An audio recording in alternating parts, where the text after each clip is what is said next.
Younger women diagnosed with breast cancer receiving genetic counseling along with testing for BRCA1 and 2 is a standard recommendation. But how many young women are undergoing testing, and do the results have an effect on treatment decisions? A study looked at these questions. This health tip is brought to you by Desert View Hospital and Mountain Valley Physicians Group. Don't put your health on hold. We have time for you. Call us to schedule your appointment. 775-751-7100. A breast cancer diagnosis in a young woman leaves her with a choice of whether or not to undergo genetic testing. So what I always say to my patients is, knowledge is power. Dr. Ann Partridge from the Dana-Farber Cancer Institute says current guidelines recommend every young woman diagnosed with breast cancer should be counseled about and receive testing for BRCA1 and 2.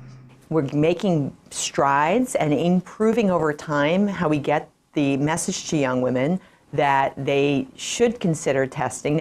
Since 2006, she and her co-authors began following women 40 and younger diagnosed with breast cancer. For this study, they focused on nearly 900 of these women, looking at genetic testing rates, barriers to testing, and how the test results affected treatment decisions. In 2006, the rates of testing were in the 70% range, and they went all the way up to about 95% by 2012 and 2013. While the majority of women are being tested, many are not. And a small minority, but an important minority, report that nobody even talked to them about the possibility of harboring a genetic predisposition for breast cancer or that they should get tested. Dr. Partridge also says not every woman will choose to be tested. However, it appeared genetic testing or the concern about genetic predisposition did affect treatment decisions. The majority of these women said that it affected whether or not they underwent a unilateral mastectomy or a lumpectomy followed by radiation, or a bilateral mastectomy. And fewer women reported that concerns about genetic risk affected whether or not they received chemotherapy or hormonal therapy. It's imperative that we not only help women to get this information, but that we also counsel them, help to support them as they make these treatment decisions, especially in the context of a newly diagnosed patient who's stressed and anxious and needs to have good communication with her providers and good support. Catherine Dolf, The JAMA Report. The study says concerns about genetic risk also affected a woman's treatment decisions, even if she tested negative. An accident victim was transported this afternoon by life flight after crashing in the desert off Gamebird Road. A single vehicle accident this afternoon resulted in Pahrump Valley Fire and Rescue, Nye County Sheriff's deputies, and Mercy Air landing on the scene near a residence on Labrador Street on the west side of town. According to reports, a juvenile went off-roading off Gamebird Street and crashed the vehicle.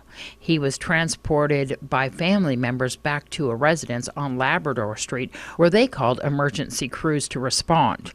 The juvenile is said to have had a broken leg and the bone protruding from his skin. Mercy Air landed on scene to transport the victim to a trauma center in Las Vegas. This is Deanna O'Donnell for News 46.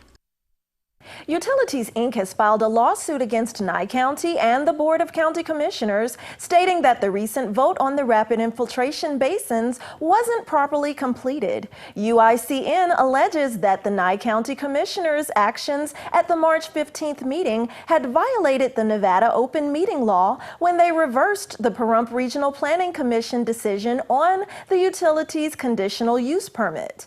During the meeting, Commissioner Dan Shinhoffen made a motion to approve the RPC's decision on the conditional use permit. After the motion failed because of the 3-2 vote, Commissioner Butch Boraski made a motion to deny the approval without prejudice. The motion passed. However, the lawsuit stated that the vote on that motion was not properly completed, stating that the agenda item was over and the commissioners took a lunch break, then came back to clarify their vote after the agenda item was closed. A wildfire is spreading quickly along the Arizona-California border near Needles, California. A brush fire first started in western Arizona and jumped the Colorado River into California. According to San Bernardino County, the fire began around 5 a.m. Wednesday in the area of Park Moabi and Pirates Cove. The Pirate Fire, as it is being called by the fire crews, is currently being jointly battled by the San Bernardino County Fire Department out of California, as well as Mojave Valley Fire Department and the BLM in Arizona.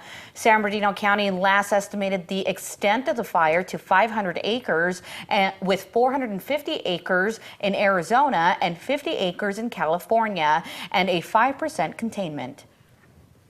Alrighty, folks, we'll keep it here because we're going to have more local news for you after these messages.